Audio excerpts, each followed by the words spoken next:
জি, আপনাকে অসংখ্য ধন্যবাদ। দীর্ঘ ১৭ বছর পর ত্রয়োদশ জাতীয় সংসদ নির্বাচন। এই নির্বাচনে ২৬ কুড়িগ্রাম ২ আসনে বিএনপি মনোনীত ধানের শীষের প্রার্থী কুড়িগ্রাম জেলা বিএনপির সদস্য সচিব আলহাজ সোহেল হোসেন কায়কোবাদ। ইনশাআল্লাহ কুড়িগ্রামের ৩টি উপজেলা এবং পৌরসভায় সোহেল ভাইয়ের যে গণজোয়ার, আমরা আশা করি সাধারণ মানুষ, সাধারণ জনগণ সবাই ঐক্যবদ্ধ হয়েছে ধানের শীষে ভোট দেওয়ার জন্য। সবাই ১২ তারিখের অপেক্ষা করছে। ইনশাআল্লাহ কুড়িগ্রাম এই ২ আসনে ১২ তারিখে ভোট বিপ্লব হবে এবং এই ভোট বিপ্লবে ধানের শীষ ব্যাপক ভোটে জয়ী হবে ইনশাআল্লাহ।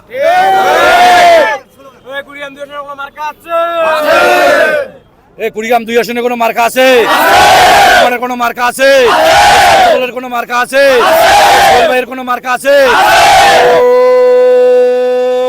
সেই মার্কা আরো জোরে জোর হলো না। রাজারহাটে, পৌরসভায়, ফুলবাড়িতে, কুড়িগ্রামে ছাত্র দলে সোহেল ভাইয়ের হয়ে যাবে বিপুল ভোটে সারা দেশে ২ আসনে, রাজারহাটে, যাত্রাপুরে, পাঁচগছিতে ভোট দিব কিসে? ধানের শীষে। তারুণ্যের প্রথম ভোট ধানের শীষের পক্ষে হোক। তারুণ্যের প্রথম ভোট ২। সারা দেশে কোনো মার্কা আছে? ওই ৩০০ আসনে কোনো মার্কা আছে? রহমানের কোনো মার্কা আছে? কোনো মার্কা আছে?